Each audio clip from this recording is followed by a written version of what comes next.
Good afternoon, everyone. I'm going to call the Monday, January 15th, 2024 regular council meeting to order. I'll be chairing the meeting in absence of Mayor Krogh, and Councillor Ben Gesselbrock is joining us online. Council, we have one item, agenda item 2A, to add an additional section to go in camera. With that, I would look for an adoption of that agenda. Moved by Councillor Armstrong, second by Councillor Thorpe. Any discussion? Call the question. All those in favor? Any opposed? Okay, and then we would need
Good evening, everyone, and welcome to the January 15th regular meeting of Council.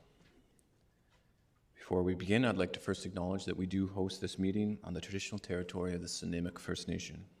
Our clerk tonight is Ms. Sheila Gurry, and tonight's regular meeting of Council will be held in accordance with the Community Charter and Council Procedure Bylaw 2018, number 7272. The question period sign-up sheet is on the table by the double doors to my left, and it is for agenda items only. If during the meeting any member of the gallery has a question regarding an agenda item, please write down your name and the agenda item on the sheet. And council members have been granted the authority to attend electronically, and tonight we are joined virtually by Councillor Ben Gesselbrock. I am Tyler Brown, and I will be acting as the chair of this meeting on behalf of Mayor Leonard Krogh, who is away. First, we'll introduce late items to be added to the agenda. Agenda item 5D, minutes of the special council meeting from November 16th, public hearing from November 16th, 2023. Recommendations from the January 10th, 2024 Advisory Committee on Accessibility and Inclusiveness. And agenda item 12A, a PowerPoint presentation from ACE Architecture and Le Groupe Danou regarding 350 and 398 Franklin Street. So I believe that's everything, Council, and I will be looking for a motion to adopt the agenda. Chair, just sorry, before you do that, there's just a couple additional late items I just wanted to add or change. For the consent items, number 10 on your agenda, 10B2, the Accessibility Advisory Committee on Accessibility and Inclusiveness recommendations from their last meeting. The first one on update on accessibility improvements to city facilities. My understanding of the motion and staff's understanding of the motion, and Councillor Armstrong can correct me if it was wrong, was not so much to develop a plan for accessible bus stops, but actually the transportation from the bus stops to the facilities. So I just wanted to have that motion corrected, that it's not the actual bus stops, it's from the bus stops to the facilities. So just That's correct. Slightly change that wording so that, when you vote on that consent item, it has been revised and will be revised on our minutes. So I can get you the wording when you get to that item on the agenda if you need further clarification.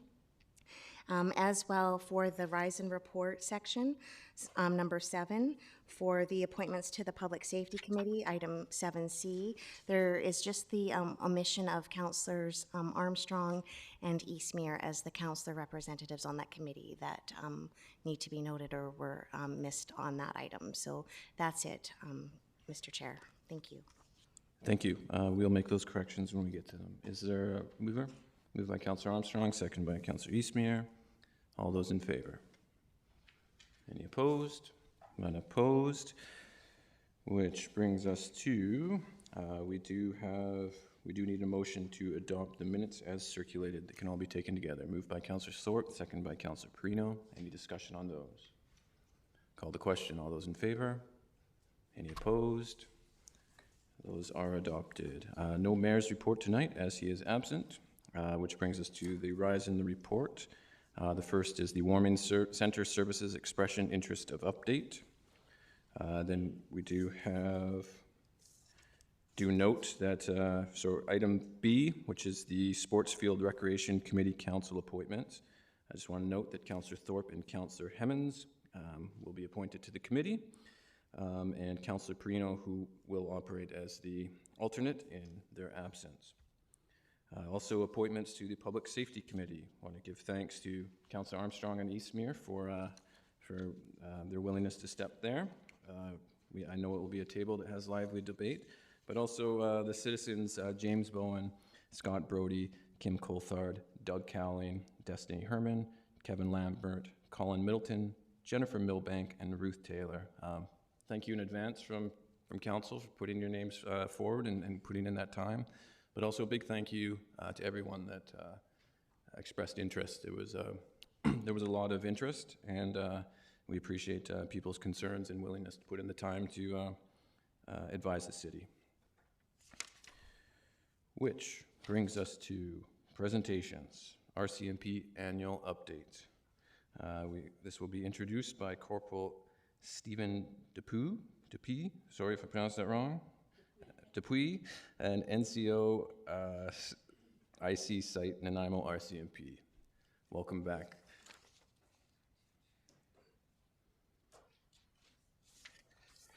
Perfect. Thanks, everyone. Long time no see. The purpose of today's, or this evening's presentation is to talk a little bit about our site, our Specialized Investigative Targeted Enforcement Unit. With me today is Corporal Stephen Dupuis. Steve's relatively new to Nanaimo, but a long-standing veteran of the RCMP. He's got 20 years of service, originally from Nova Scotia. Predominantly spent most of his service in northern British Columbia. Steve and I had I had the pleasure of working with Steve, I don't know if it's mutual or not, in Port Alberni. And Steve most recently came to us from Regina, where he was an instructor at our training academy. And when I heard he was looking to get back to Vancouver Island, we reached out and were able to secure him as a non-commissioned officer here in Nanaimo. So he did work, he started on our general duty watches, and when we started up our site, Revoy crew, what else are we calling it, DTE team, Steve was a real natural choice for me. That unit falls in my business line, and when it came time to select someone for our site team, Steve was a natural choice for me. So without further ado, I'll turn it over to Corporal Dupuis to tell us a little bit about site. Good evening. Thank you for inviting me. I'm sure you know from previous RCMP presentations that we're a bit acronym heavy. So the purpose of tonight's presentation is to make some common sense out of the acronyms, show you where 8 of your resources are spending their days and how they're impacting the city and how it falls into a greater provincial strategy. So I made some slides. I know you've already had time to see them, so I won't read them line for line unless there's some questions, and hopefully it'll make sense as we go. So in the province of British Columbia, a new program has been launched. It's called Revoy. It stands for Repeat Violent Offender Initiative. Essentially, the province has taken all the agencies that work within the judicial system, and they've amalgamated certain resources from each agency.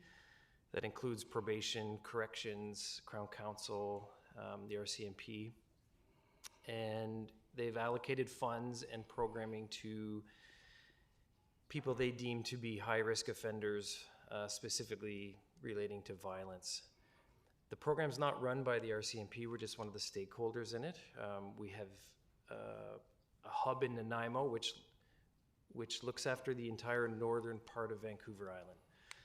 So essentially, it's still being worked out for exact numbers, but the funding right now allocates 40 individual people to be included in the Revoy program. I think our numbers are more around 43 right now because they've got some leeway. But essentially, it's a long-term tracking program and a long-term investment on clients in our communities who struggle with violent behavior. Nanaimo has 13 clients right now. That number fluctuates because clients move from one city to another, or recently from the island to the mainland, and vice versa, other people move to Nanaimo. So a current snapshot is 13. It's not a cemented list, so these individuals won't be in Revoy necessarily for years and years. They may change their patterns and become healthy or reach out to some of the programming and no longer be in the program. But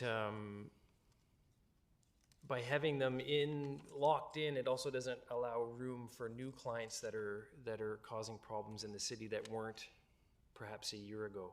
So the province is still working out how they're going to manage the lists. Currently, they want everyone who is added to the list to be on it for the minimum of 1 year so they can see how the program is impacting them. SITE is another new acronym. So you're going to hear that twice from me, one from the provincial side at our headquarters, and one from the Nanaimo detachment. Essentially, the word SITE is an acronym that is Special Investigations Targeted Enforcement.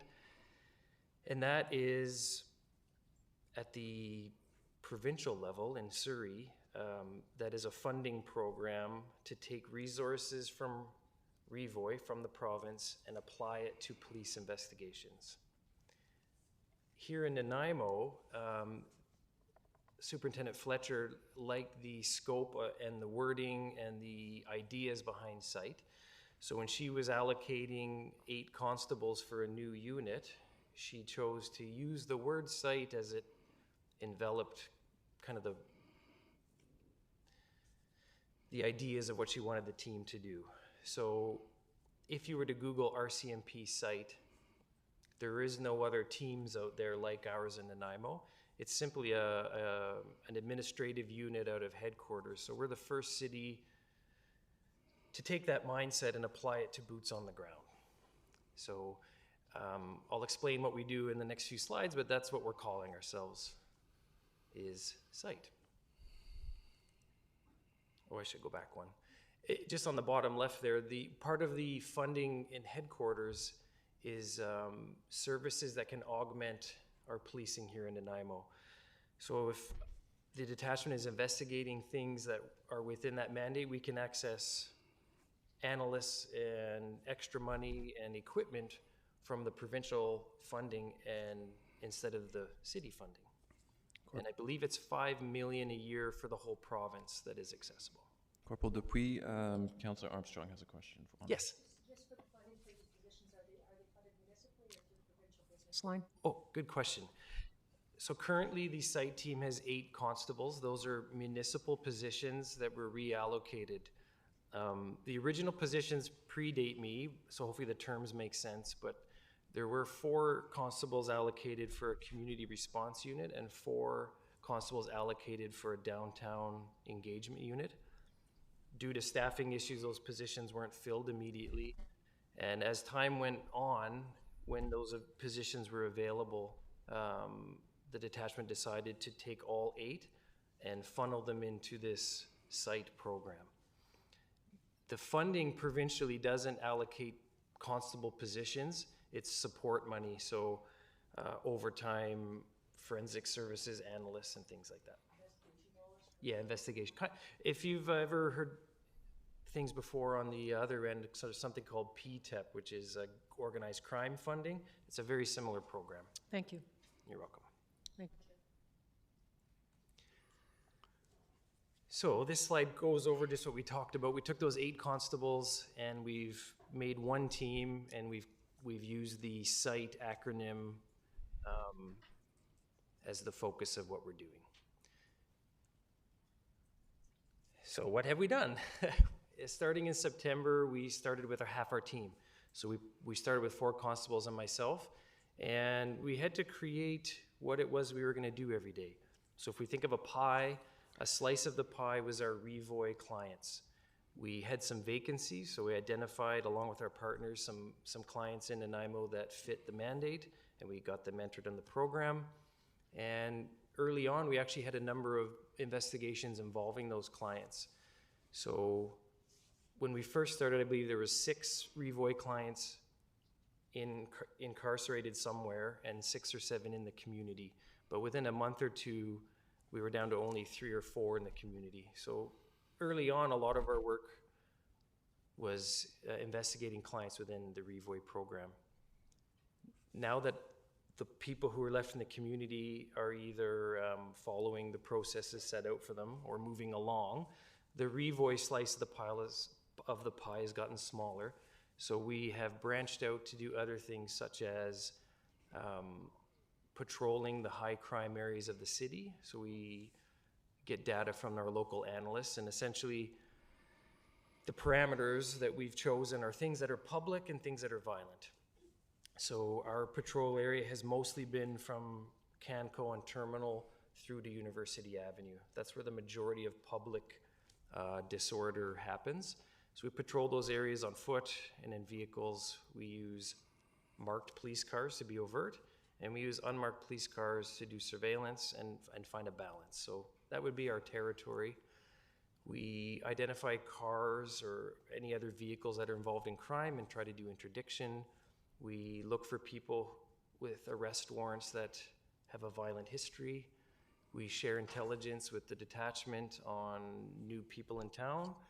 And probably 25 to 30% of our pie is responding as a team to, in a reactive way to new investigations that come up during our shift. So when general duty gets a call, we could use a bear spraying on a bus, for example. So there's been recent files where someone will bear spray a bunch of people.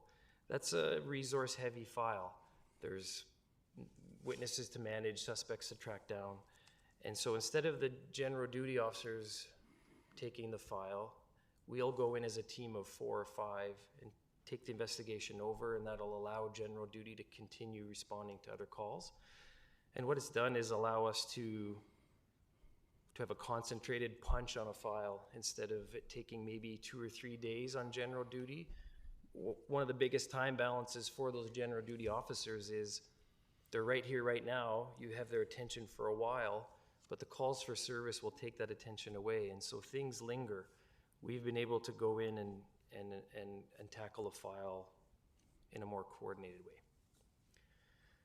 I just don't want to miss anything. We're collaborating with the community safety officers as well as the bike unit to have a more coordinated approach downtown. I just got my 4 additional members in January, so we've actually assigned liaison officers to make sure those relationships stay intact. So we'll help in that kind of tri-unit collaboration of dealing with downtown the best we can. I think that's everything from there, unless you have any questions. That's how we've been spending our day so far.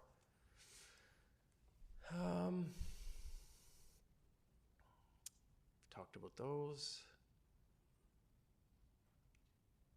Okay, so we have our Revoy clients. They're people who fit this pre-formatted point system designated by the province. But Nanaimo will also have clients whose behaviors includes public violence that do not meet the criteria of Revoy.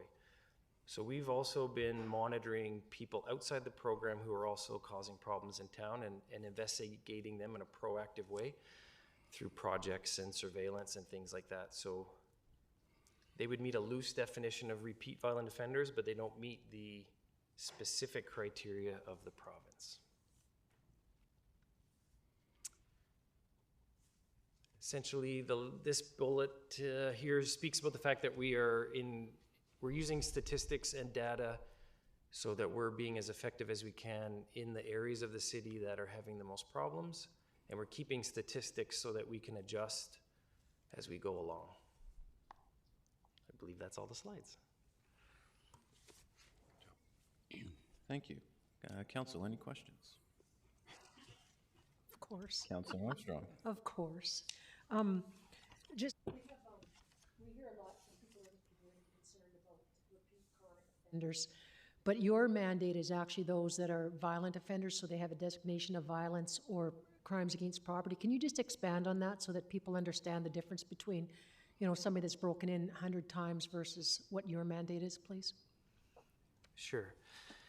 The Revoy program and our site team has the keywords of public and violence. So the offenders we're prioritizing have a criminal record for violence, or they have active investigations of violence. That doesn't mean that person A only does one thing that's dysfunctional in their life. So a person may have a designation of being violence, but we may have an investigation where they're shoplifting or they're stealing a truck. So it isn't crisp across the board where if I reviewed every file with you, not all of them have an element of violence in that specific investigation, but the people involved in them have a global element of violence to their offending history. We're not focused on repeat property crime per se. If you think of the prolific offender programs before, they were property heavy. This is specifically violence in public. So for example, intimate partner violence is not part of our mandate, so that's a branch of the office. A lot of our clients have addictions and mental health concerns, so we'll cross paths with our mental health officers or with the core teams or with anyone else who's involved in their daily lives. But in keeping the statistics so far, I have to look at, is there enough work in Nanaimo for 8 constables to be busy, right? So we change our goalposts as we need to, but so far, there's been enough work to have violence in public involved in all our files. And then my last question, Chair. Have the courts been supportive of this, and they are keeping people held in custody when you're putting them forward? The REVOI program has designated Crown Counsel, and so they have very strict rules on release. I believe they have an 80% detention rate. It's a case-by-case circumstance, so as you know, we present the evidence to the Crown and any risk factors we have, but ultimately it's Crown defense and the judge that will handle bail.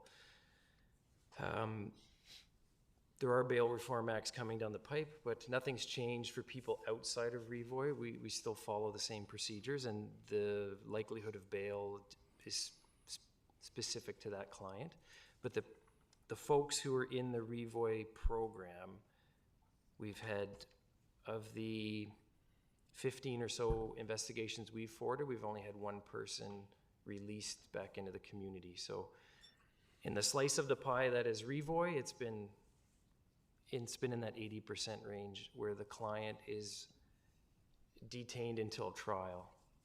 Thank you very much for your presentation, and thank you for all the good work you're doing in the city.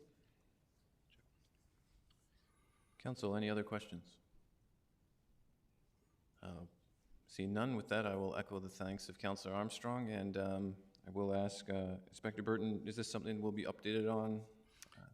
Yeah, absolutely, for sure. We're very pleased with the work that Steve and his team are doing, and we'll certainly be reporting back to you with the results.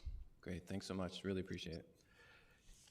If I may, just previous to my, in our previous meeting, we spoke very briefly on the Mental Health Liaison Officer Program, and I recognize that the RCMP weren't able to be present during your previous meetings due to some unforeseen circumstances with our OIC, but I know that you've all reviewed the business case, and I'm here to answer any questions as per our previous conversation, if there's anything that was left unsettled. Thank you. Councillor Armstrong. I'm just going to let you know, because as you're... Sorry, they keep there. We voted against that position. One main reason from my perspective is obviously being familiar with the RCMP, that if there's a change in OIC or whatever, that position can be moved. There's no guarantee it will stay there. And secondly, I have a motion that's going to be coming before council to go to the AVICC and hopefully UBCM, that those positions be funded by the provincial government, not the municipality. Council, any questions for Inspector Burton? Seeing none, but if we do have follow-up, we can, of course, we know how to get a hold of you, so thank you. Excellent. Thank you. Okay, Council, there is 2 sets of minutes within the agenda for for information and just to be received, which brings us to the consent agenda. Ms. Gurry, there is corrected language or more accurate language for a motion there? Yes, thank you, Chair. So for item 10B2, update on accessibility improvements to city facilities, Part 1, the motion should read that Council directs staff to work with School District Number 68 and the Regional District of Nanaimo Transit Department to develop a plan for accessibility improvements from bus stops at the Nanaimo District Secondary School, the Nanaimo Aquatic Center, and the Stadium District to those noted facilities. So from the bus stops to those facilities, look at accessibility improvements, and that should be what the motion reads and how we will correct it for the minutes. Thank you. So we'd be looking, with that updated language, a motion to adopt the consent agenda. Moved by Councillor Armstrong, second by Councillor Eastmere. Anything to be removed, Council? Any discussion? Call the question. All those in favor? Any opposed? Unopposed. That consent agenda moves and is adopted. Bringing us to item 11, delegations unrelated to agenda items. Welcome Jeff Crafta from Habitat for Humanity, Mid-Vancouver Island, regarding a letter of support. Turn the podium on for you, and you have 5 minutes to address council. Evening, everyone. Councilor Brown, Chair, City Councilors, thank you for having me tonight. Happy New Year to everyone. You may or may not remember, I was here just recently, late last year, in talking about one of our other projects, and I kind of lightly alluded to an upcoming project that we have now, and that's what I'm here for today. Requesting a letter of support for our 26-unit multifamily complex located at 5915 Metro Drive. This is going to be the largest project that we have undertaken here in Nanaimo, and the largest project on the island for Habitat for Humanity. And it's going to be the litmus test for us for a brand new housing model, which is going to increase our overall capacity and impact between 8 and 10 times our normal model. So you can probably understand over the last few years, with the increase in costs, increase in coding requirements, we've seen our impact, not just here, but nationally, dramatically be reduced. And so we're looking at new ways to try and increase our impact again. And you know, we're losing the battle here on affordable housing. So we're trying to figure out ways to increase our impact overall. And this is going to be the project that we're going to show how we can increase our impact. Letter of support at this point is just a letter of support in principle. We will be using it for our conversations with both CMHC and BC Housing. CMHC specifically looking at financing packages for the construction. BC Housing is more of a tertiary participant. We don't have any current funding opportunities with BC Housing, but we expect through the course of this build, we may have some down the road. There may be an additional ask for more partnership opportunities with the City of Nanaimo. This letter of support specifically is just a letter of support in principle that you're in support of this project as a whole. Really, I don't have much more to say today for this. A letter of support is fairly straightforward, and given the fact that I've kind of alluded to this project in November when I was here a couple months ago, I'm really opening up to questions at this point. If anyone has any questions for me, I'd love to answer them. Councilor Perino. Thank you, Chair. Great to have you here. Great to hear about this project. Can you tell me, there was a time when Habitat for Humanity really had not only future homeowners, but people from the community help to actually do the build. And I'm just wondering, would this be a kind of a project where you would see that happening again, or are those days gone? So the short answer is yes. However, it's going to look a little different. I've been involved with Habitat for Humanity for more than 2 decades, mostly as a volunteer. 25 years ago, we could do a lot of the build with volunteers. Realistically now, with the coding requirements and expertise requirements, especially for things like seismic, we need to have trained professionals on site to do the builds. That said, there are still opportunities for volunteers. There's framing, there's trim, paint, those kind of things, landscaping. Those are great opportunities for volunteers. As well as in this particular case, there is a single family dwelling on site that will be taken down. So we have some demo days coming up. So I'll fully expect to get a call from all of you councilors getting the boot sizes for your steel toes so you can come out and do some demolition on this property coming up. In addition to that, we also are working with VIU and the carpentry program. Good. We have in the past had the carpentry students out to our build sites to get real world experience in their theory and their programs. Very excited. Cameron Fournette is very excited to have an opportunity to be out there on the build sites again, because this is, again, just a bigger build and bigger scope for his students. So looking forward to that. That's great. And just if I could just have one more question, you're looking for support for $7 million, is that correct? Is that? So that's, in a nutshell, that's about the financing package we're looking at with CMHC. Okay. Our new housing model, traditionally, there's not a lot of money out there for affordable home ownership programs. Our new housing model predicates that this will end up being a lease program wherein we will keep the ownership of the property. Okay. Thereby, we now qualify for some of these other programs. The CMHC program in particular we're looking at is called the co-investment program, in which they provide financing over a 50-year amortization, which obviously creates a payment structure that's more favorable, and there's a forgivable amount as well on that. So roughly, we're looking at about $7 million for about a $12 million project. So this will be a rental. This will be what accounts to a long-term lease with equity for our partner families. So they still have their, the Habitat 30% of your household income, no more than 30% of your household income for payments, as well as an equity component wherein we hang on to the funds for the family until they leave, and then ideally at the end of it, they will have enough for a down payment on a home still. Excellent, excellent. Thank you very much. That's great. I see no Time additional. up there, so Yeah, no, and a question in there too. I see no additional questions, so I will just, for council, say if there is a motion to arise from the delegation, we do so the other business portion at the end of the agenda. And thank you so much for coming here and also the work that you're doing. Thanks for your time. I appreciate it, and I'm totally serious. Steel-toe boots, get me your sizes. We'll have you out to the demolition site. Appreciate it. Thank you. Bringing us to 12A, Mr. Corson, property disposition at 350 and 398 Franklin Street.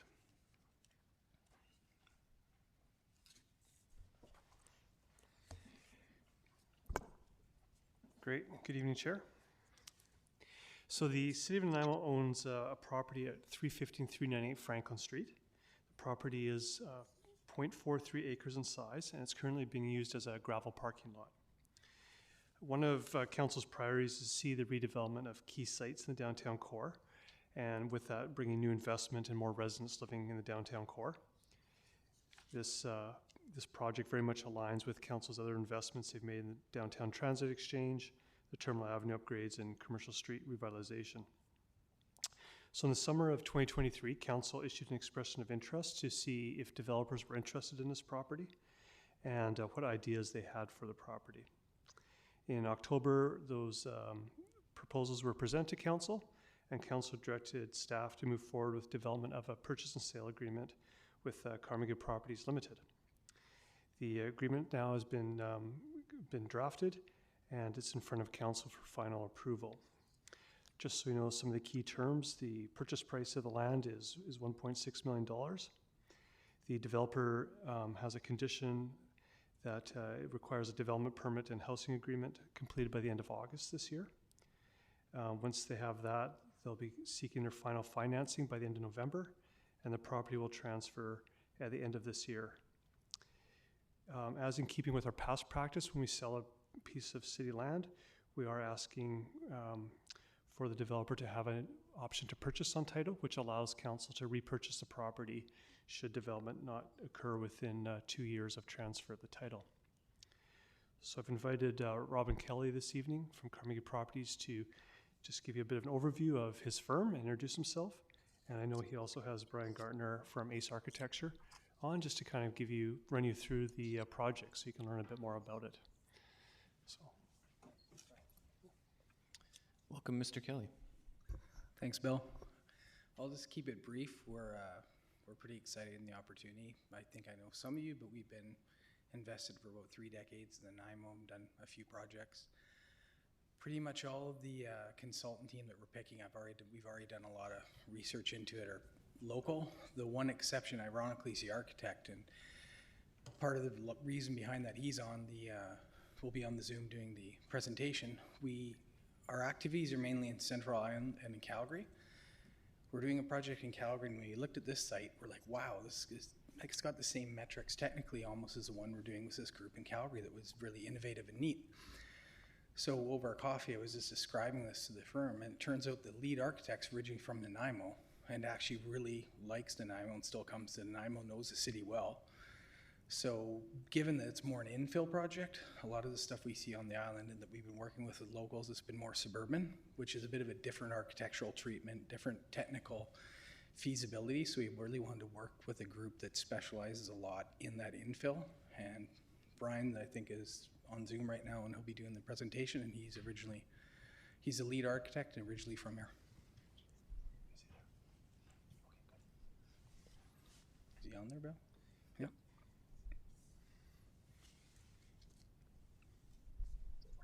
Oh, I can unmute myself. Can you hear me? Sorry. We can hear you. Welcome. Okay. Thank you. Thank you, Robin. The floor is yours. Start my video. Can you see me? Yeah, thank you. Yeah, as Robin said, I grew up in Nanaimo. This is just up the street. The site's kind of exciting for me. It's just up the street from where I spent a lot of time waiting in line at A&B Sound for the latest Walkman or Discman that came out at the time. But I spent a lot of time down here. Next slide, please. I'll just mention we also have Coben Christensen on the line, who's also with Ace Architecture, and we're very excited by this site. This was an initial mapping, a bit of a revisit for myself on what's been happening in the downtown core, and you know this historic old city quarter, and a lot of the great context that's around this site. Next slide, please. The site itself, as I'm sure you're familiar, 3 great frontages, Wesley Street, historic quarter that'll require a lot of careful attention, Franklin Street, which slopes about a story from Wesley to Robson, and Robson, which is a cul-de-sac street, quite you know, no through traffic, unlike Franklin, where you have a very a nice urban condition starting there. So next slide, please. This is what we call an exploded axle, which is sort of taking the building and sort of pulling it apart vertically. It just allows you to get a little bit of a sort of bird's eye context of generally what we're trying to do. And this is an initial what we call white card as well. So I should say this isn't sort of a design, and I'm just going to try to overlay with this white card model a lot of what our Robin's group and our group's hopes and aspirations for this site. So starting with the bottom floor, as I said, you lose a story as you go from Robson to Wesley. So we're sort of proposing a walkout condition, which would mean the main floor at Wesley would be sort of a floor up on Robson. So placing a lot of the utilitarian stuff on Robson, and then going up from there, you'd have a commercial unit facing Wesley, and as the site slopes off down Franklin, we're hoping to see some front doors there and figure out the details of how those sort of stoops or how that front door condition might work there. I'll bring more attention to the green spaces in some of the later slides, and then as you stack up from there, you can see we have sort of above the CRU floor, commercial floor on Wesley, we have 2 standard floors of 14 units and then a half a floor on the 5th floor. So this, I think, aligns with the downtown development plan of 4 or 5 stories. And on the top and a bit of the back green space, we're hoping for some solar to be a little bit sustainable there and help offset some of the demand for this project. So this project currently, the way we're stacking this up, we get about 20 1-bedroom units, 8 micro units, and 28 2-bedroom units. That generally equates to the density allowed under the land use, and this is 56 units that we're proposing. Next slide, please. So this just, as I said before, red is parking entrance off Robson, and blue is the main lobby for the residential. The CRU would be the dashed orange line off Wesley there, so frontage on both Wesley and Franklin. And then the parkade, a mix of standard and small stalls, but generally around 43 stalls. And the target would be to park most of the units. Robin feels that's appropriate for the market there, so ones like the micro units may not require a parking stall. So next slide, please. This is a bit of a site plan, early site plan development.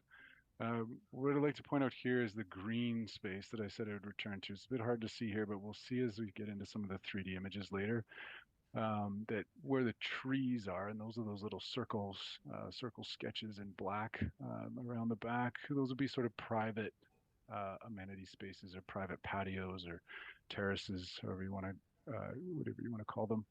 And those would be private to the units, and sort of a level up from Robson. So that would be the second floor facing Robson would have that frontage over top of the parkade, and then we have solar panels down on that level over the parkade, and then the solar you're seeing again at a different scale would be up on the rooftop and a bit of a rooftop amenity. Next slide, please. Here, just the parkade again, but showing how we're trying to cover some of that up. The street does a good job of covering that up, and the stoops that I was talking about on Franklin. Obviously, you'll see later, the commercial will cover the parking against Wesley, and then Robson, we're trying to screen the parking with a couple of units, bike storage, and then some utilitarian stuff like the lobby and the waste and recycling and the parkade entrance. So have to put those somewhere, unfortunately. Next slide, please. I just have one question from Councilor Prino. Councilor Prino.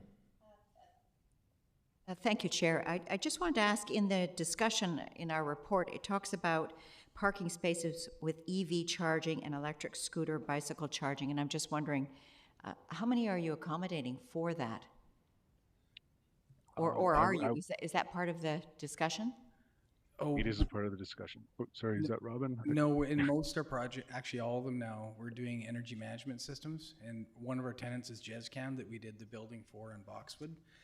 And we've been working with them at trying to figure out the most feasible way, because we hold on to the assets, so we have to live with it. And I actually came up in an EV today after driving one. I think everything has to be energized at one point. So we haven't actually determined the amount, but the intention is to be able to energize the whole parkade. Okay, great. Thank you. Thank you. Thanks, Robin. So this is the main floor. So this is the level with the gray. I'll just start at the left and work around. The gray would be the commercial facing both Franklin and Wesley. And then we come around with pink and green would be units fronting Franklin. And then I'm not sure what it is on screen, maybe a pinkish purple. And if you can read it, it says amenity space. This is sort of a condition we're using to sort of separate the two volumes. So we call this an L-shaped building. Problem with an L-shaped building is you create these inside corners which don't have a lot of perimeter wall for the units. And it's not as great. You don't get as many windows and that kind of thing. So we're pulling this apart, putting the amenity space in the sort of breezeway between the two volumes. The sort of volume facing vertically are aligned with Robson, and then the other volume facing West and Franklin. Connecting those with a breezeway, and that allows for better corner conditions on the units, but it also allows for this amenity space that we're planning for workspace, yoga space, so maybe a gym, kids playroom, things like that as you go up the building. So next slide, please. Again, the standard levels 3 and 4 would be standard on the left, and then on the right you have the half. So the standard floor would be 15 units a floor, and then the half the fifth story on the right would be 10 units, and then a little bit of rooftop amenity over top of that breezeway that kind of blends in with the level below, but that's what's showing on screen. So next slide, please. So here we have some 3D. So the importance of this image is really the frontage facing Wesley, and we understand the importance of that streetscape in that corner. And this is early conceptual stacking of how we're trying to step down from 5 facing Robson to burying one floor of the parkade and the slope, and then also 3 stories above that, and then stepping down to 1-story commercial unit facing Wesley on the corner of Franklin there. And that we feel that helps address the low-rise historic character of Wesley, and we're going to be paying a lot of attention, as I'm sure Bill's team will be, to how that develops as this goes along. So next slide, please. And in here, you can see how the walkout condition, how we're sort of covering the parkade off Franklin, and then the front doors will come down and cover that. You can see the step on Wesley in the background there. You can see solar potential on the rooftop with a little bit of green rooftop terrace, and then that stacks over top of that amenity space or breezeway space that I was talking about earlier, and then the volume facing Robson with the walkout condition where the lobby and a couple units would be in the parkade entrance facing Robson. I believe that's it. And next slide, please. Yeah, thank you. Councillor Armstrong has a question. Thank you. Is there any effort to make any accessible or adaptable units there? Yeah, especially for some of the micros and the 1-bedrooms, and even the 2-bedrooms are easier. We often will just make the door entrances a lot larger because you do have the circulation. but it's planned for sure.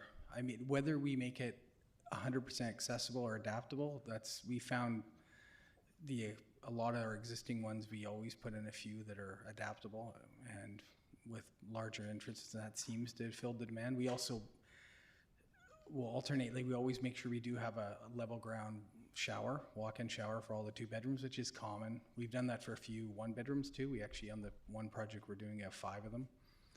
So the other thing, looking at the diagram, it's a question for Brian. I don't know why we don't have solar on the other flat roof, so I think we'll probably be adding that there too.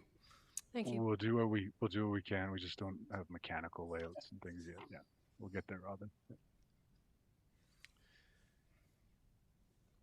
Councillor Manley. Thank you. One of the things I noticed in the discussion is that you're going to be applying to CMHC, I think, for affordable units. Well, there's 2 programs out. We originally did a couple projects, and Councillor Armstrong will remember one of them with the Flex program before, the one on Pride and Bowen. And it actually turned out the rents we set under that were more affordable than what a lot of the affordable housing providers were doing. Since then, the programs have changed, and there's 2 programs. One's the MLI Select, which pretty much everyone's using. In BC, you really only need to hit step code 3 right now. You don't have to do any affordability, but we committed with Bill on that there's a point grid to at least doing one of the tiers of affordability, which would be about 10% of the units, and that's based on the median income test as of today of 2019. The one we're really shooting for, and I don't think anyone's done, I'm not sure if it's happened in Nanaimo, is the RCFI program, and that's been one that's pretty much been dominated out east. And you basically, the federal government ends up lending you, and that one we could provide more affordability. We can't really promise it though, because it's kind of a first come, first serve. Ironically, we haven't been able to do it because you get penalized if you own the land. If you have a partnership with the city or someone gives you land for free, then it's facilitated mainly to do that. So it's pretty new, and I've heard they've just expanded it in this next federal budget, so we're hoping with the cooperation of the city, if we can work together, we can get that one, and then that one allows for a lot more opportunities for affordability, and you get favorable financing, so we'd be working directly there, but the minimum would be the MLI Select with the first tranche of affordability, whether we needed to do that or not. And if you got federal funding for affordable units, would you covenant them to keep them affordable? In both instances, it's with the loan, it's covenanted with the, and again, it's not necessarily funding, it's just a favorable financing rate that they'll give you directly. Okay, thank you. I see no additional speakers or folks with questions, so thank you all for being here and the presentation. Council, we have 2 motions, which I believe can be taken together. Moved by Councillor Sorp, second by Councillor Armstrong. Any discussion, Council? See none, we'll call the question. All those in favor? Any opposed? None opposed. Those carry.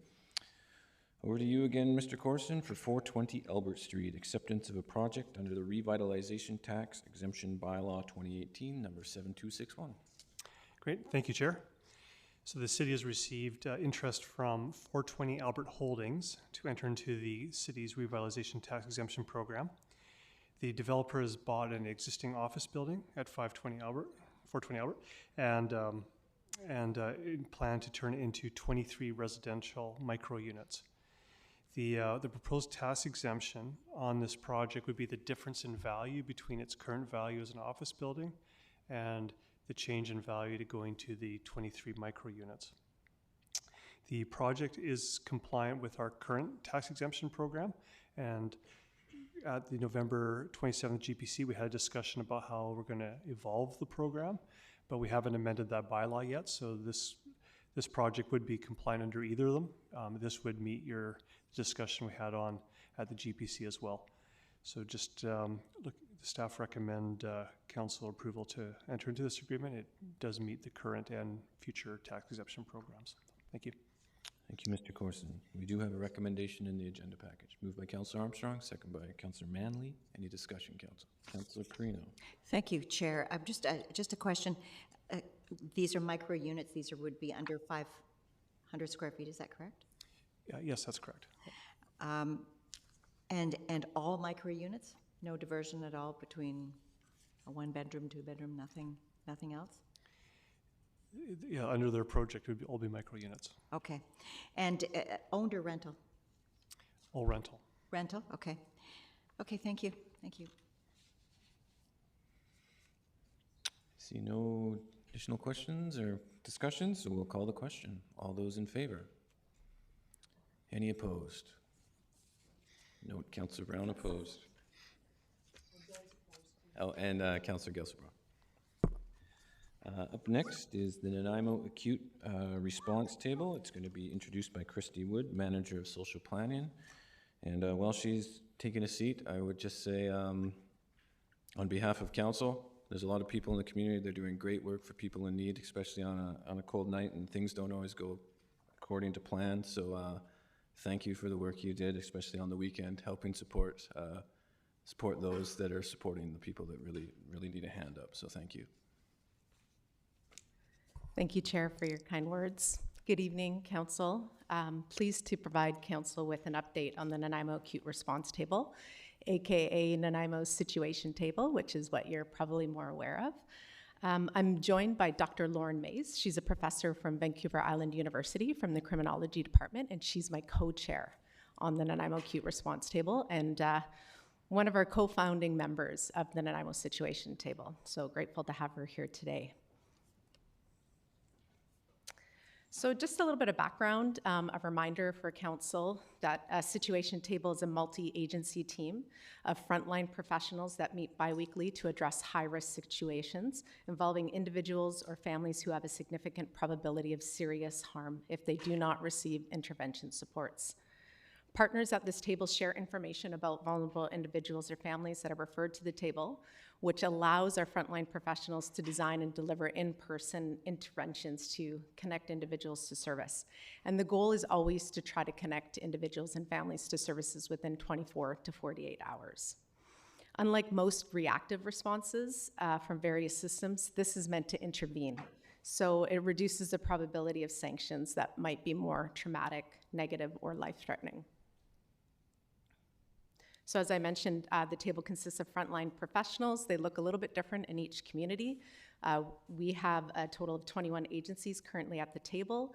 And most of the time at each situation table, we have representations from education, mental health and addiction, our housing enforcement teams, so bylaw, police, children and family services, and other nonprofit agencies. I just popped this up here because this is kind of one of the bread and butter of the work that we do.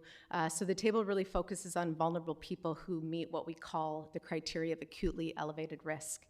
And what that means is that there's a situation affecting an individual or a family, we do provide services to family, that meet a threshold of a composite of risk factors that are seen across multiple social service agencies, where there's a significant probability of harm occurring and occurring soon. So partners refer clients to the table based on this criteria, and by addressing situations of acutely elevated risk, the table works collaboratively to reduce the risk factors that may increase the likelihood that someone may be victimized or participate in criminal offending. So the table launched its first meeting on January 31st in 2023. Over the past year, a total of 28 referrals were made to the table, and just for comparison's sake, the Kelowna Situation Table in 2022 had 22 referrals to their table. So we're doing some good work at the Nanaimo table. And in 2023, the most common risk factors associated with referrals won't be a surprise to council, but involved substance use, mental health challenges, lack of appropriate housing, alcohol use, and involvement with criminal behavior. So every time a referral is made to the table, we have a database that we collect all the risk factors. So as time goes on, we're going to have a really good understanding of the types of risk factors that are prevalent in Nanaimo. And I'm sure, Dr. Mays can share the same, but we can only collect about 15 risk factors per referral, and sometimes we have more. So we really look at the highest severe ones, and we try to collect those and address those and the reasons why they're coming to the table as well. So out of the 28 referrals, we had 15 people were connected to services and had their overall risks lowered.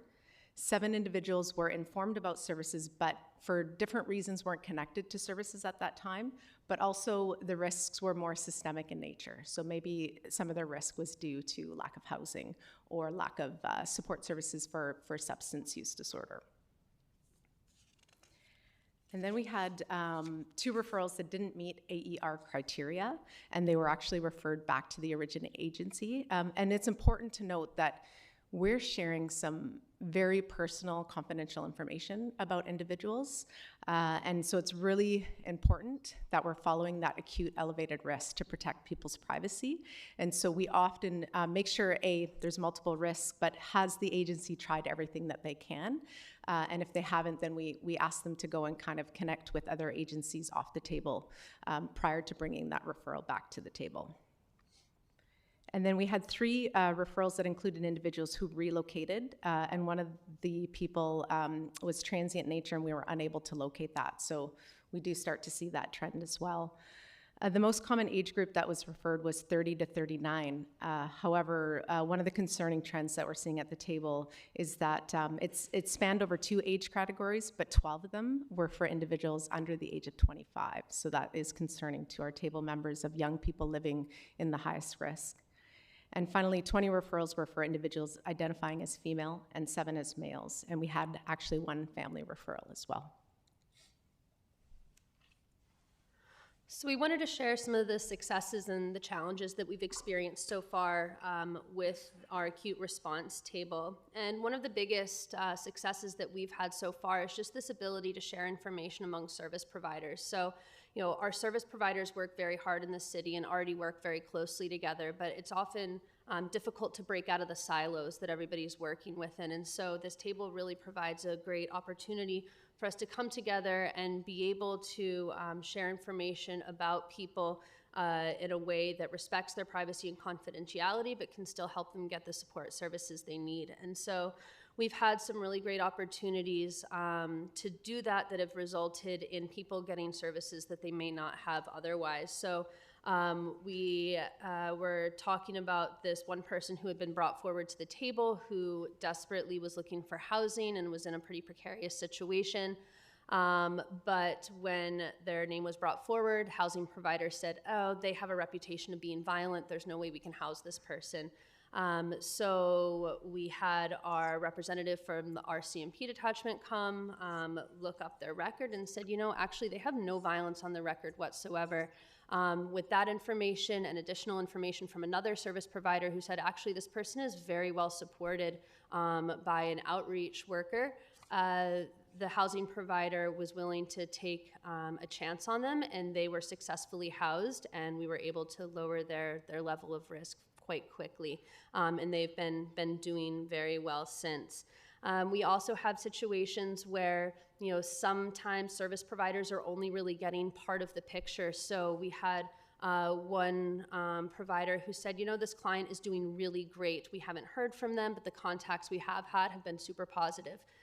Again, our representative from the RCMP looked it up, and they had had 35 police contacts in that period of time. So clearly, the ability to share information has been able to paint a more clear picture of where some people's needs and risk lies and how we might be able to better address those. We've also had some really great successes in finding hard to locate people. And so we know that housing is a big issue. A lot of people are living very transient lives. And so our community safety officers have a position at the table. And there have been a number of times where service providers will say, hey, you know, we actually, we have an opportunity to deliver service to this person, but we can't find them. And sometimes our CSOs will be like, we saw them 15 minutes ago on our way here. And so they're able to organize service around that.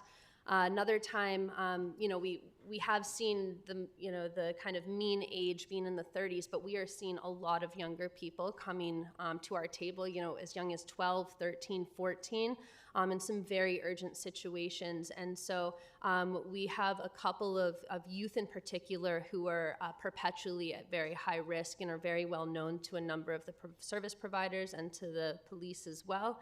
And so a big problem is, how do we find these people? Sure enough, our our CMP representative said, you know what, they are actually in cells right now. And so from the meeting, service providers were able to go there, offer services to this youth who was receptive of some of those offers. So that has been really helpful, and this opportunity to build a really supportive community of practice. And this is tough work that people are doing. You know, Christy and I are not frontline service providers. We're here to support our providers in this table, and it is really stressful, difficult work. We know there's a lack of capacity to support the hard work that folks are doing. So to have the ability to come together to share some of those struggles, I think has been a really positive outcome. And not necessarily an intended outcome of this table. But we have faced challenges as well. So, you know, the process of referrals can be really difficult, and because of the capacity issues that many of our service providers are facing and our capacity issues in the city, especially around housing, it can be difficult to, you know, first of all, figure out who to bring forward to the table. It's one of the biggest challenges that I think we were facing in the beginning was this idea of, okay, this person's at an acutely elevated level of risk, but so are 50 other people on my caseload. How am I bringing this person forward and not all these other people? And so I think that's been a really big challenge in our community, is just the sheer volume of people who are living at risk here. And, you know, when we're talking about acutely elevated levels of risk, we start getting into this conversation where we see people coming up and over again, and we're talking about chronically elevated levels of risk. And so that can be really difficult for our service providers to meet the capacity that they need to, and to have the staff to support folks, and to have you know, the resources to be able to direct people to. And so that has been a great challenge, especially around housing. I mean, it's obvious that we don't have enough housing and enough affordable housing and accessible housing for many people in our community. And so that is an ongoing challenge. And a lot of that is connected to the lack of sustained funding from the province. And so, you know, especially you know, not just for housing and other services, but for this table in particular. You know, other communities have paid staff to run this table. Christy is running this off the side of her desk as the chair. I'm her co-chair, and I'm doing this in a voluntary capacity. And to be able to sustain a table like this that is so important to promoting community health and safety in our here in Nanaimo, we need to really look to the province or the municipality to fund this more sustainably. So, yeah.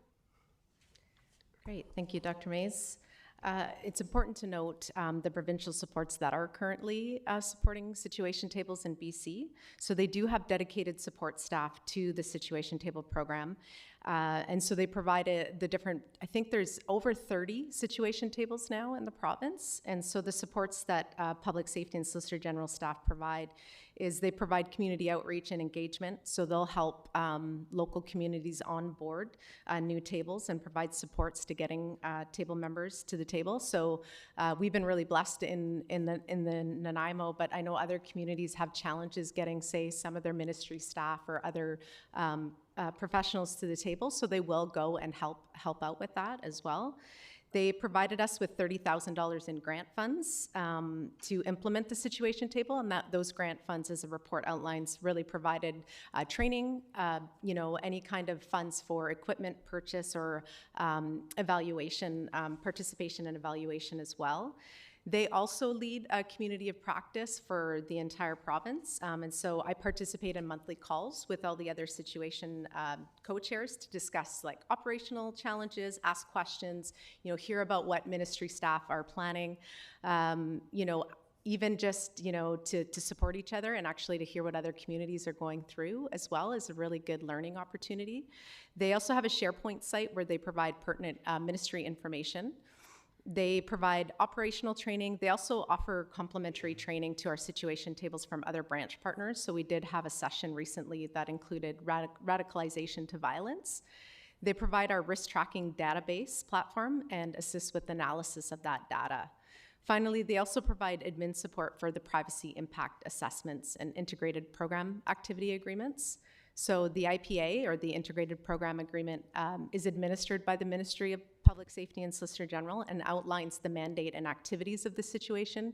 It also really talks about the requirement to adhere to acutely elevated risk, and what that means correlated with the freedom of information and protection of privacy regulation and that sharing of confidential information. It garners the commitment of the agencies to participate in the regular meetings, and where appropriate, to ask those agencies to offer supports and services. So once the tables are established, the staff from the ministry do initiate this IPA process, and you'll see throughout the report that the hosting municipality actually is required to sign on to the IPA as supporting the table. So staff are recommending that we enter into the IPA with the province of BC, but I do think it's important for council's information that although there aren't any financial implications, as Dr. May said, there is staff time dedicated. So roughly about an average of 8 hours of staff is dedicated to the table from the city. So that includes the facilitation and coordination. Also includes our community policing coordinator, who helps enter in all the data for us as well as some of the participation of our CSOs at the table. So Dr. Mays and I are here to answer any questions, should council have any. Thank you to you both. Any questions? We do have questions from council, and of course, just there, remind council there is a motion in the agenda package. Councillor Perino. A question first, and back when we had applied for this back in February 2021, we actually received a $30,000 grant from our application to the province's Office of Crime Reduction and Gang Outreach. And I'm just wondering, I realize there's no stated cost to us, but there is a cost, right? There's a cost with staff time, which I fully agree with. But do we have an opportunity to apply again for grant funding by any chance? Just a hope. Through the chair to Councillor Perino, there haven't been any grant programs come forward as of yet for this type of initiative. The staff from Public Safety and Solicitor General share all kind of resources or opportunities that come forward, but as far as for the situation table, we haven't seen anything come forward yet. Okay. I'd certainly like to put the recommendation on the floor, Your Worship. Is there a seconder? Sure. Second by Councillor Manley. And that brings us to you, Councillor Manley. Thank you. Yeah, just a quick question. The 8 hours, that's per month, correct? It's a monthly meeting? Through the chair to Councillor Manley. So we meet bi-weekly. So we meet every second Tuesday at 2 o'clock. And depending on how many referrals we have come to the table, we do have an hour and a half slotted. Sometimes we use that full hour and a half. I think one time we had 3 referrals come forward. The meeting is also dedicated to report back. So agencies do report back on the support services that were offered, when and how, and if that risk is reduced. And then, of course, we kind of manage the database. I keep in contact with the Ministry of Public Safety and Solicitor General kind of staffing. And then there's always those background emails. Dr. Mays and I do a lot of onboarding for the training. Because there is a training requirement to come on the table because of the privacy legislation requirements. So is it 8 hours a week then, or? 8 hours weekly, yes. Okay, thank you. And the response from the other agencies, you're finding that they all find this valuable, I'm sure? Yeah, through the chair to Councillor Manley, I feel really blessed to be part of this table because I see the complex work that they do, and they are doing amazing work. And I feel the response that I've gotten, and maybe Dr. Mays has some other comments, but they are really grateful for the table and that coordinated response that they're able to kind of pull together. I think many of them were already working together, but this provides a bit of a formalized process for them to actually, do it in a much more coordinated way. Great, thank you.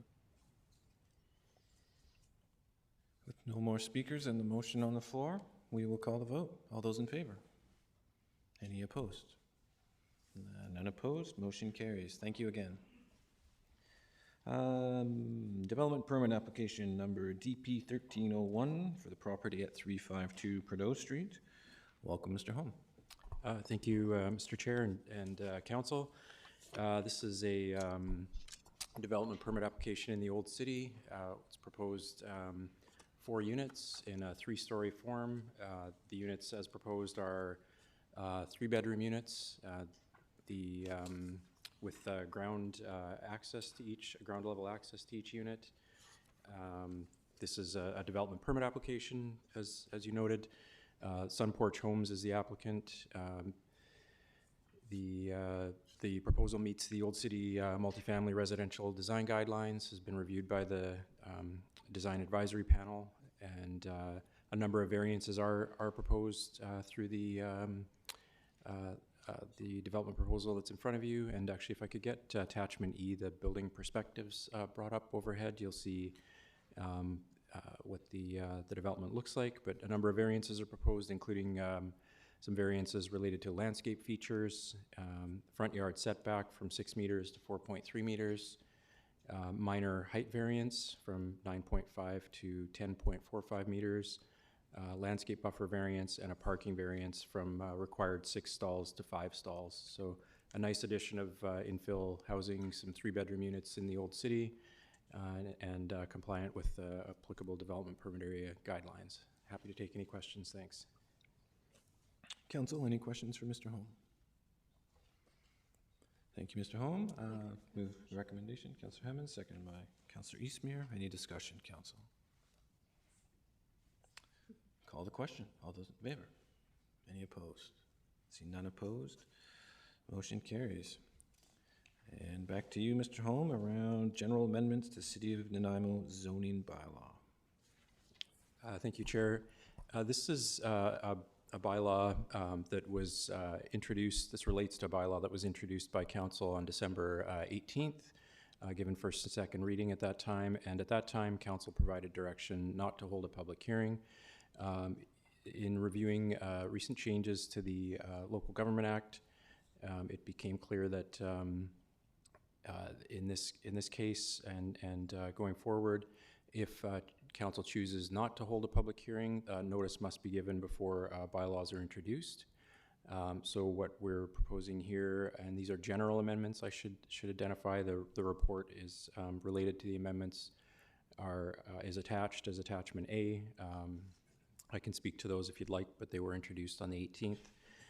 The general amendments include 52 text amendments, 25 mapping amendments, and generally address correct errors in the bylaw and improve clarity and consistency in the zoning bylaw.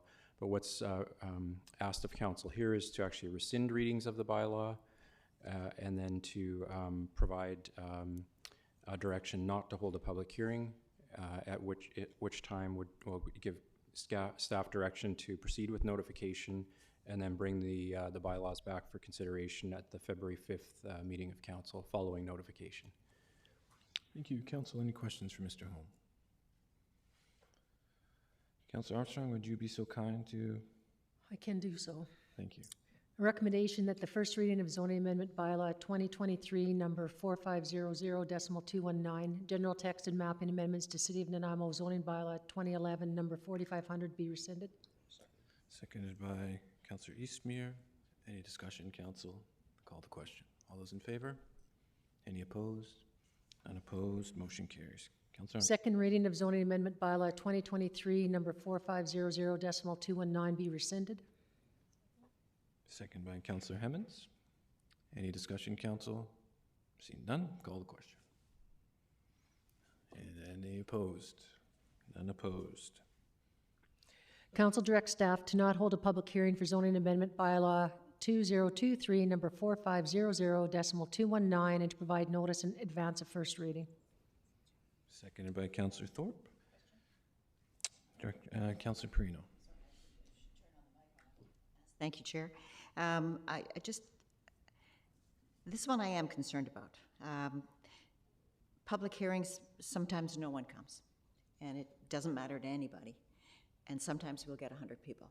And I'm concerned about, I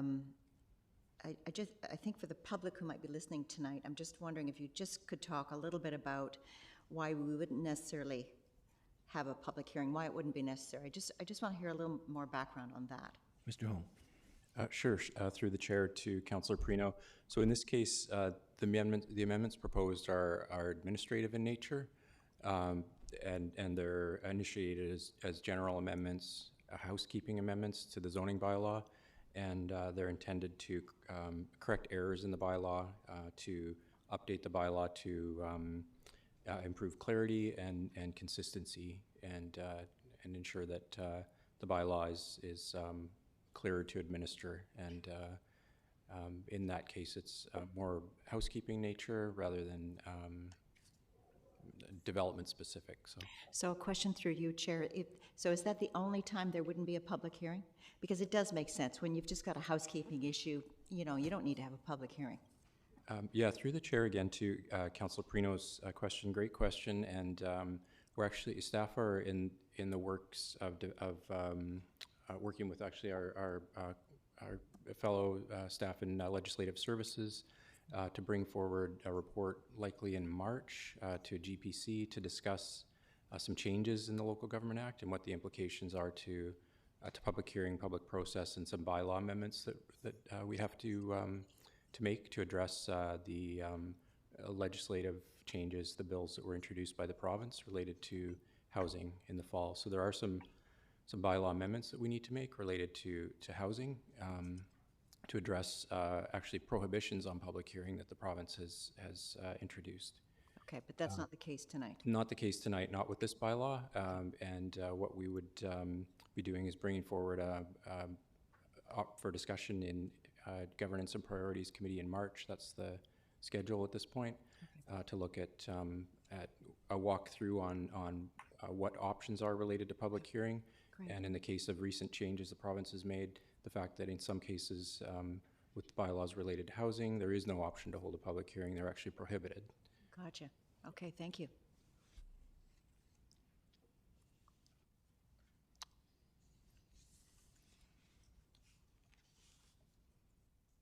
Councillor Manley. Thank you, Chair. I've just going through this, I've noticed that there's a lot of, in Schedule A, there's a lot of rezoning to parkland, and I guess these were all areas that were dedicated as park at some point, and it was just missed in the zoning process of actually designating them as parks, recreation, and culture. Mr. Holm. Correct? That's correct, through the chair. So we, park is acquired over time through subdivision and through other processes. And we work with Mr. Harding's staff to identify park acquisitions and determine which would be the appropriate zone to apply. And then we'll bring those forward through housekeeping bylaw amendments like this, the general amendments. Okay.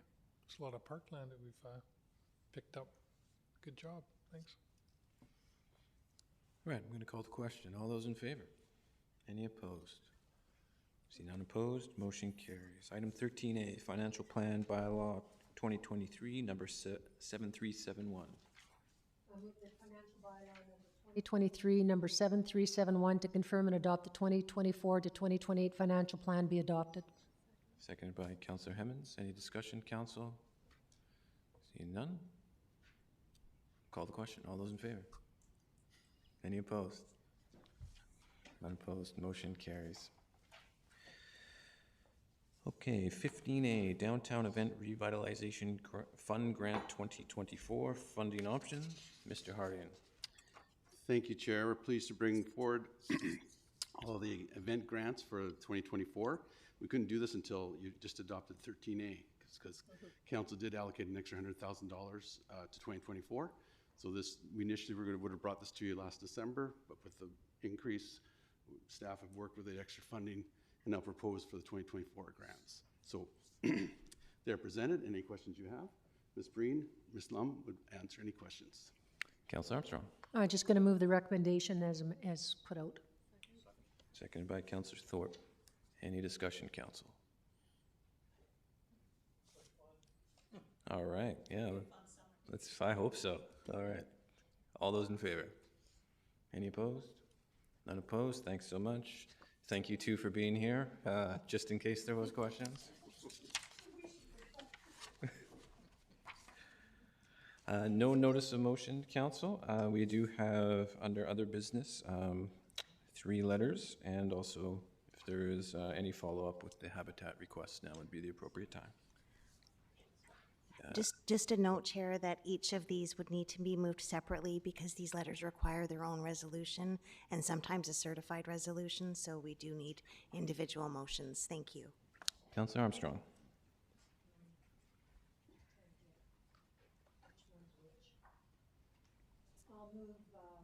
16A, that a letter of support goes to Central Vancouver Island Multicultural Society. Seconder. Second. Councillor Eastmere. Mr. Lindsay. Just before council votes on that, Mr. Chairman, I just would like to note that certainly staff have no concern with the general letter of support. However, in this draft letter that's attached, there is reference to the fact that it says the city, by endorsing this, it says the city of Nanaimo is willing to participate as a member in the steering committee and is willing to stay informed and support local partners in the community and establishing community research. I have no sense of what it means or the time that is intended to be dedicated to participating in a steering committee, but I think you've heard from tonight from a number of staff that we're fully engaged on a number of projects. So support and principle for the program is fine. I would just, with striking of that one sentence. I sense that was Councillor Armstrong. Yeah, I was going to make an amendment that we do remove that paragraph, and then staff can go back to them at a later date to see if it's required. Seconder to the amendment. Second by Councillor Hemmons. On the amendment? All those in favor on the amendment? Any opposed? None opposed? Councillor Perino. Chair. Thank you, Chair.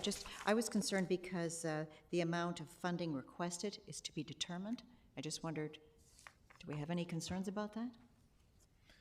The others all have funding amounts. Chair, through you, and I'm sure Ms. Mercer could answer this as well, but any actual request for funding would be a separate item that would come forward to you. Okay. Okay. I just felt like we were voting on something that we didn't have enough information on, so thank you. And it's federal funds, yeah. Okay. Letter of support, nothing else at this point. Call the question. All those in favor? Any opposed? None opposed. Motion carries. Councillor Manley. I'd like to move that we write a letter of support for Central Vancouver Island Multicultural Society for the settlement and resettlement assistance program. Seconded by Councillor Armstrong. Any discussion, Council? See none, we'll call the question. All those in favor?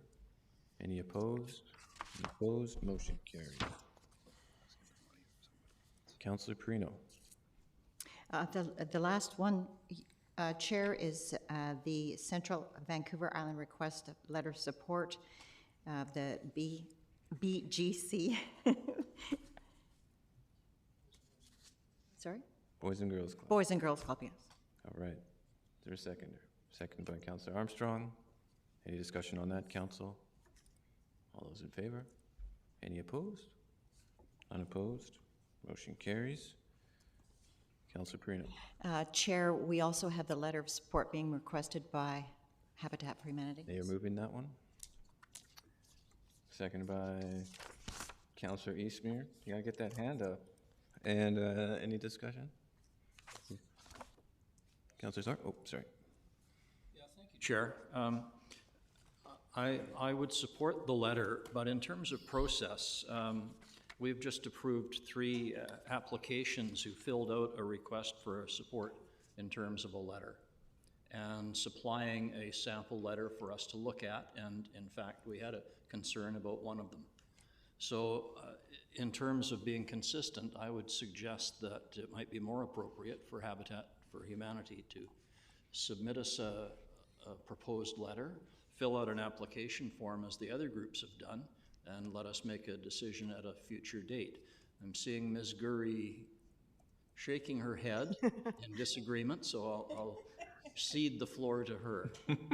Thank you, Chair, and through you to Councillor Thorpe, not in disagreement at all, in complete agreement. However, they did. The only difference between them and the other 3 is that they wished to come and make a presentation on top of that application and sample letter. So in the presentation section of the agenda, you will see their application as well as their sample letter. So you're exactly right. It was just included earlier in the agenda because they wish to come and present as All right, well. my apologies. I was looking at my original agenda and I didn't see it there, so thank you. Fair enough. In that case, I will move that we offer them a letter of recommendation as requested. Already on the floor, Oh, but geez, hey, I hope this meeting's over. we appreciate your enthusiasm. We'll call the vote here. All those in favor? Any opposed? None opposed. Motion carries. Question period. No one on the question period. Thanks for those that came out tonight and attended in person. Looking for a motion to adjourn. Moved by Councillor Hemmons, second by Councillor Eastmere. All those in favor? Any opposed? None opposed? Motion carries. Thanks, everyone, and good night. Yep.